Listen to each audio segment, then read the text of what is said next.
Hi guys, welcome back to Chesterfield Fan TV. Happy New Year to all and a Merry Christmas to all. Today we're not in the studio but in my own sort of little setup. It's a bit of a work in progress. You'll see it grow throughout the year. You join me today to sort of do a mid-season sort of roundup, but I'm not going to sit here and take all the credit. I'm going to start with an old friend of the channel to get us kicked off. Yeah, so mid-season review. Impressed. Better than I thought at the start of the season. If you said 3 games in hand, 4 points clear, um, you know, I'd have bitten your hand off. It's after the heartbreak of the playoffs, which I won't watch until we go up. It's hard to ask for anything more than we've got at the minute. No injuries thus far. No major ones. Touch wood. I suppose that's possibly willing it into existence, but don't want anything like that. But yeah, defensively, there's still a lot to be desired. I think personally, the I will never understand loaning Clements out for minutes is fine, but bringing someone in who's no better / possibly slightly worse, in my opinion, in Freckleton won't make much sense to me. But beggars can't be choosers. You're not always going to get someone who's better, who's willing to almost be, come in as second fiddle, because he prefers Horton definitely, but for whatever reason, for the last couple of games, Horton's been rested, might be injured, might be tactical, because Freckleton was good against Aldershot. I think it was his best game for us, but against Solihull, it was poor for the first 10 minutes. After that, we could have been playing now still, New Year's Eve, and I think it'd still be 2-0. We could have had 400 shots on target and it wouldn't have had. But generally speaking, the whole season, I think it's been great, on track somehow to beat Wrexham's record points tally from last season. You're always going to get pushed by someone. For us, it's Bromley, it looks like Barnet. But, not focusing too much on the people below us. You've just got to stick to your own task at hand. And I think they've done that really, really well. It's great that all these other clubs are, possibly looking at bringing in people. All of them have brought Josh Stones in. He's made an impact. But for us, I don't really think there's anyone, I don't want to get rid of anyone. I don't particularly see a reason for bringing anyone in. We've got a few loans. Clement's coming back, Maguire possibly coming back, although I think his ship has unfortunately sailed. But other than that, I've been pretty happy. Recruitment over the summer was great. The new signings have been great, and I think the second half of the season, I think I saw somewhere, if we just win our home games, I think we're still on track for like 92 points. So it can only, in my opinion, this is the season, this is the time, and I think come on. Yeah, I will be really, really disappointed if we somehow don't manage to do it, but I have faith in Paul Cook. Plymouth rumours, I'm not taking too much interest in. People saw him in the Matlock game saw Webb and Gary Roberts, and they said he's not going anywhere, so that's as close as I suppose we'll get to the horse's mouth. But yeah, I hope we do it, and come the end of the season, I think we'll be pretty chuffed. Hi guys, it's Matt and the Two Toms here from the SpireitesWrite podcast. First of all, a very Merry Christmas to everyone involved with the Chesterfield Fan TV, and a Happy New Year as well. We hope you all enjoy the celebrations tonight. Well, lads, we've been asked to have a chat about the season so far. If I had to sum it up in one sentence, I think we've just seen the best half season from a results point of view that we will ever see watching Chesterfield. Yeah, I think that's a fair way of putting it. We've said quite a lot of times on the podcast that we think this team's going to break records, and I think that's why, at the end of the day, we've seen more wins, we've seen more goals than any of us would have hoped for. obviously the job isn't done yet. We're still only halfway through the season, but what a first half of the season we've had. We've really set ourselves up really well for going into the new year, haven't we? Yeah, I think we all expect to do well, but not necessarily as well as what we have been doing. I think we all expect to be in the top 1 or 2, so that Wrexham are not counted out in the league no more. But yeah, just keep going as we're going. Happy days. Yeah, can't really say much more than that. I mean, in terms of who stood out the most for you lads, who would you say? For me, it's probably been Tom Naylor. The way that he's come in and just completely dominated midfield week in, week out. We knew he'd be good when he dropped out for the Championship, and my God, he's been good. But to be fair, there's so many good players that it's hard to single one out. Yeah, I mean, the funny thing for me is that I hadn't even highlighted like centre midfield as an area we needed to improve in. I think I wanted us to bring in like an up and coming midfielder for the future. But when you can go and get a player who's played most of the season in the Championship, I mean, it's ridiculous, isn't it? He's made a huge difference. He's made us a lot more solid as well, I think. And obviously, for start of the season, that was sort of a bit of a worry for us that we were going to be like conceding lots of goals again because that's how the first few games went. But since then, we've really solidified. And obviously, other than the loss against Solihull the other day and a couple of other defeats, we've dominated every game, haven't we? Yeah, they've not really got much more to add, to be honest, because I was going to pick Tom Naylor. You know, it's ridiculous to think that he played 30 odd times in the Championship last season and then he's dropping down to the National League. It's daft, isn't it, really? Mental. Right, lads, well, we'll leave it there. But as we know, every week before each game, we do a score prediction. So I'll ask you both for a second half of the season prediction. But I'm going to go first. We're going to win the league, aren't we, lads? Let's go win the league. Yeah. Good stuff. So we'll leave it there. Thank you very much for having us on, guys. And as I said, Happy New Year. Happy New Year. Bye. Thank you, guys. I would personally have to agree with what's been said so far. I think by far this could definitely be a record-breaking season. I think, with what Curt said, we're on for close to 100 points if we just, win all our home games. So I reckon we could be pushing for that sort of Wrexham record point tally. But that's not something we have to be worrying about. All we just need to do is keep consistent and get back up to the Football League. That's what Paul Cook's here to do. He's not here to break any records, but I don't think he'll mind if he does any on the way. I think that the signings that we've made so far have been positive, definitely positive. I think signing of the season is definitely for me, his name Tom Naylor, 100%. Will Grigg is up there as well, but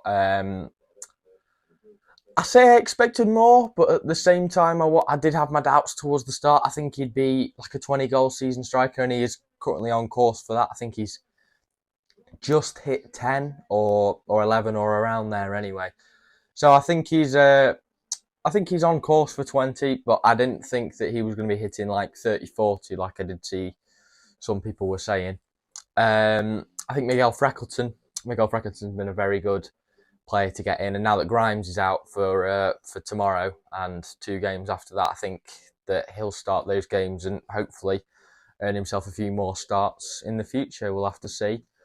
I think Harry Tyra, very, very good signing, and his goalkeeping backup, Ryan Boot, have been very good signings. It gives us 2 keepers that will compete for a number 1 spot, and that's what you need, because if you don't stay competitive, you get complacent, and then we've got, a keeper that's not as good and a keeper that's complacent, which makes them pretty terrible. Harley Curtis, I think that he deserves more of a shout. I think that Paul Cook is being a bit harsh in not playing him. I think from what we saw from him in pre-season when he was a trialist, I think he does deserve, to start. I believe he started in the game against Southport, but I wasn't there, so unfortunately I can't comment on that. And Bailey Hobson, who's been out on loan at Kidderminster, never managed to get his actual start for Chesterfield yet in the league. But hopefully when he comes back from Kidderminster, we can see him in a bit of action. Speaking on loans, I think Bailey Hobson's done very well out on loan at Kidderminster.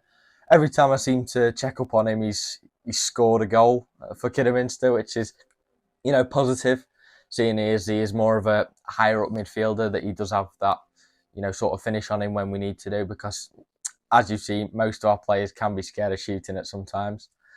Bailey Clements, bit weird. I think it was supposed to be a 1 month loan like Hobson's, but I am glad that he is still out there, getting minutes. I think he scored for Eastleigh not too long ago, but I'm glad he's getting minutes. It's more of a fitness sort of loan rather than a, sort of get minutes under your belt, because he is capable. He was starting like a lot of games last season. He started in the playoff final and quite a few games before that. So I think he does have the quality. In my opinion, I do think Paul Cook unfortunately favours Horton, which is going to be a bit harder, especially now that he's brought Miguel Freckleton in, and Lawrence Maguire will be coming back from Crawley in later January, I believe. So I think it will be hard for Clement to get back in the side, but we will just have to see.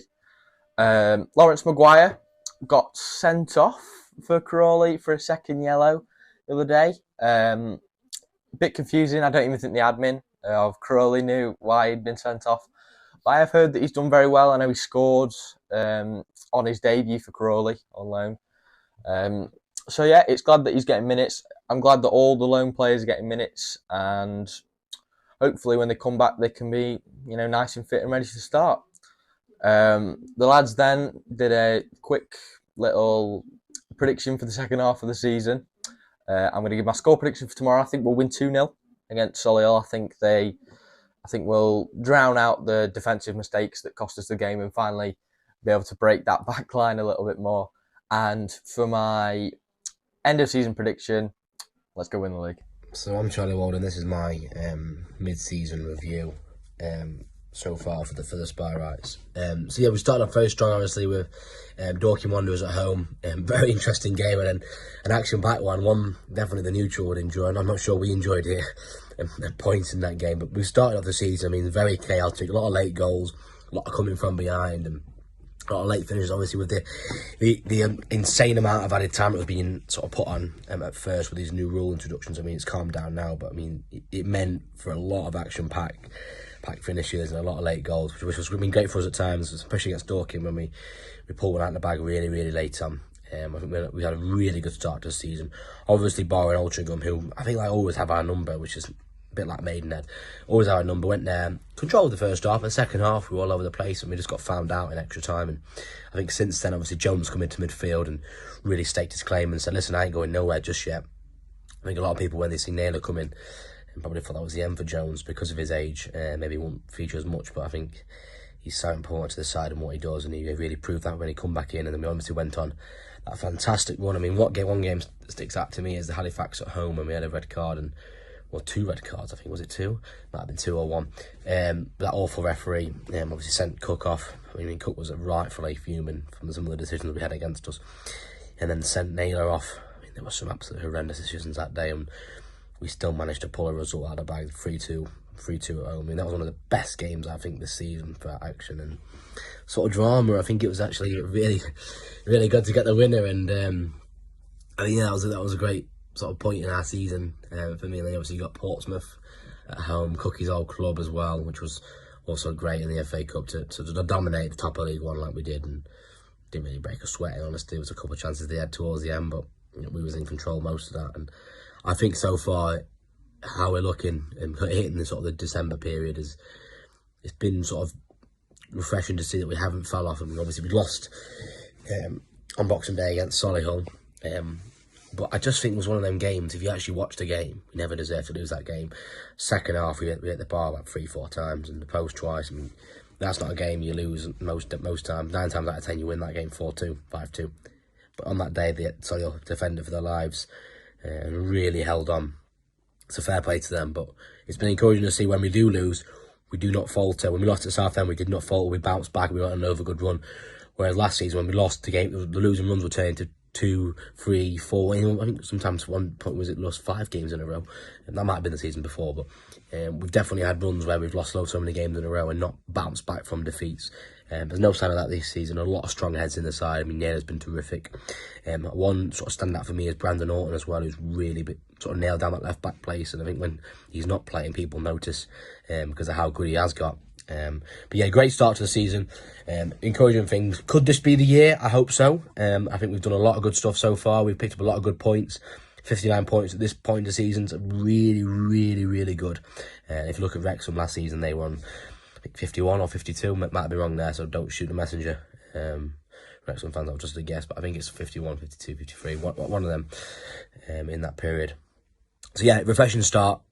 Let's hope we can push on now, because let's not have the bounce back in the second half of the season where we fall off after an FA Cup run, because let's be honest, we're not going to win the FA Cup. We will go out of the FA Cup at some point, whether that's at Watford or after Watford, we will go out of the FA Cup. So let's not falter after that. Let's really sort of nail down that league and get over the line, because what a team we've got behind us, and what a management team as well. And I think we can all say it'd be great to see Paul Curt lift the trophy again, once again at Chesterfield, and sort of begin a new chapter, and maybe finish what he intended to start in his first spell and take us back to the Championship one day.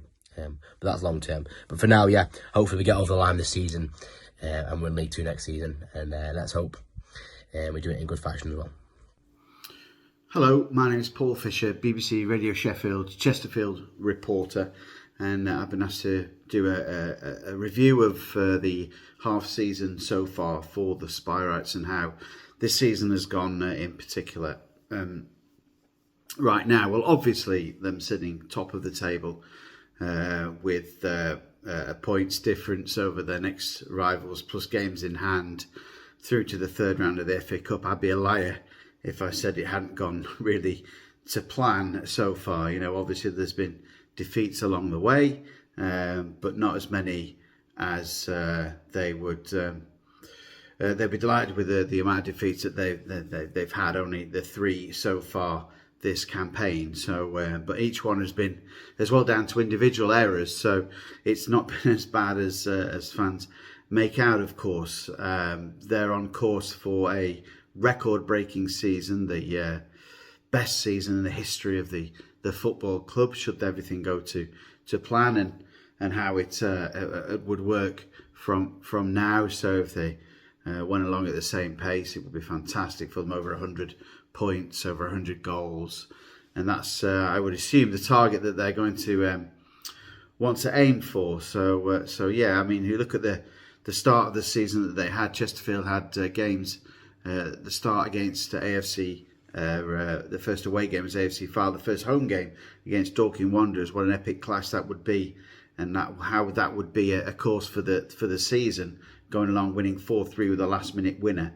Of course, they'd have last minute winners as well coming further against Hartlepool and against Halifax late on as well, both at home. Chesterfield, of course, have only dropped 2 points at home so far this season, and won both all 3 FA Cup home games that they've played so far. Of course, looking forward to an away tie at EFL Championship side Watford. So everything's really going to plan so far for Paul Curt. When they brought in Will Grigg, Tom Naylor and Michael Jacobs, they've aided and abetted what was already a good side anyway.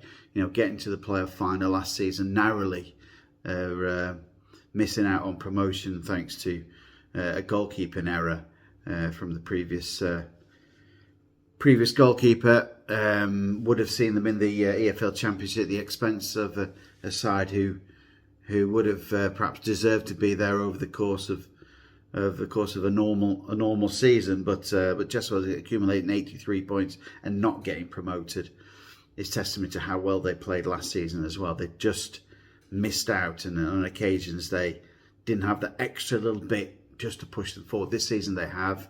So, of course, you've seen with Will Grigg's goals so far this campaign, Armando Dobris coming back into a little bit of form. Of course, Liam Mandeville's been sensational, last year's Player of the Year, of course. But the Player of the Year so far in the first 6 months has been Tom Naylor for me. His goals have been absolutely sensational. Of course, adding contracts to Jamie Grimes, the captain. Extra players like Joe Quigley is added to the squad as well. Yeah, Liam Mandeville, Ryan Colclough all extended their deals throughout the course of this season.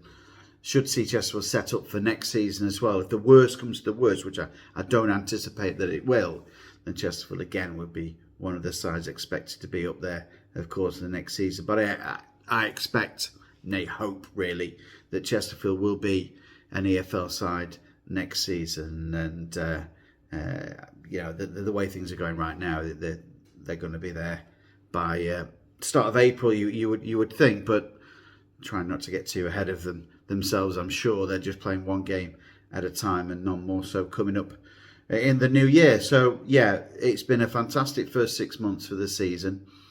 Paul Cook has really got set a standard about his side and has allowed them to play the way that he wants them to play, but not letting them rest on their laurels, always wanting to improve, always wanting to get better. And they'll find the chinks in their armour, of course. There's one thing I'd like them to do a little bit more is keep clean sheets at home. That's what's going forward for them. But I expect and I would like to see Chesterfield push on now and try and collect that championship. And I hope in April, at the end of April, at home to Maidenhead United, that Chesterfield lifting the National League title. Happy New Year to you all, and all the best for the rest of the season. Hello, it is Joseph here from JB_CFC YouTube channel. Obviously, I'm here today to talk about the season so far for Chesterfield, for Chesterfield Fan TV's YouTube channel. I first of all want to thank them all, thank you all for watching Chesterfield Fan TV, because they deserve it, and thank them for inviting me to come onto the channel once again. So much appreciation goes to them. But the main point of view is Chesterfield. Chesterfield scored 115 goals this year in 2023, and so far scored, I think, about 70. Also, the ridiculous like that, maybe a bit less.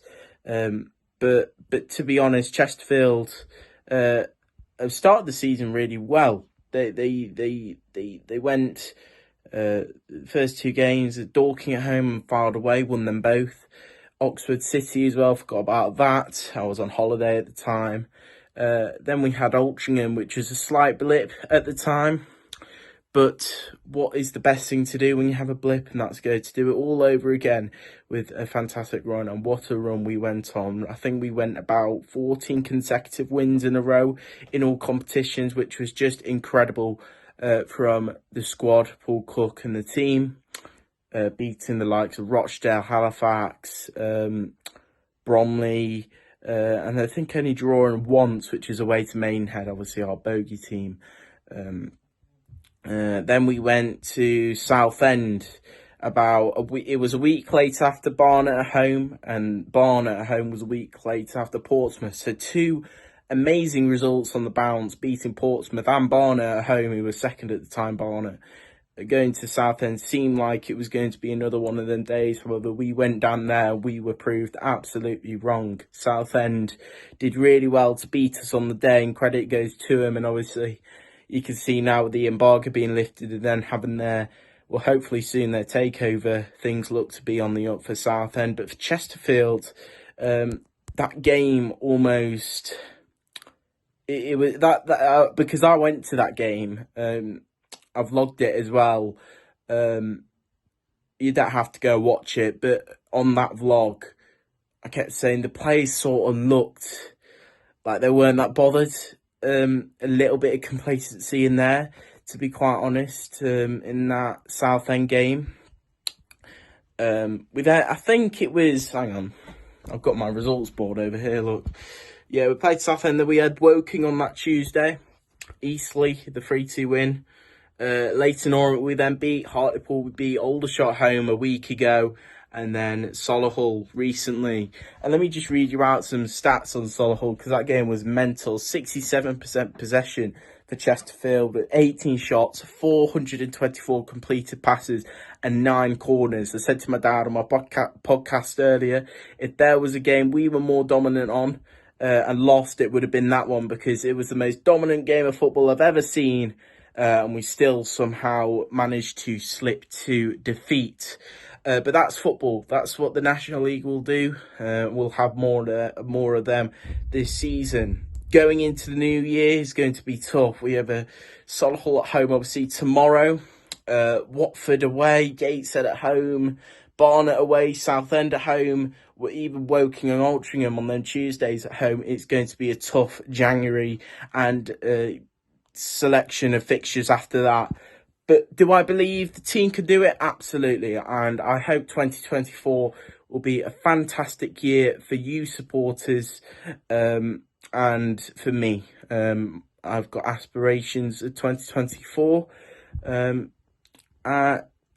Yeah, so thank you for listening to this really short and awkward bit of video from me, and I'll pass you all on to the next person. Final thing from me, make sure to subscribe to Chesterfield Fan TV for more excellent content like this, and yeah, see you all soon.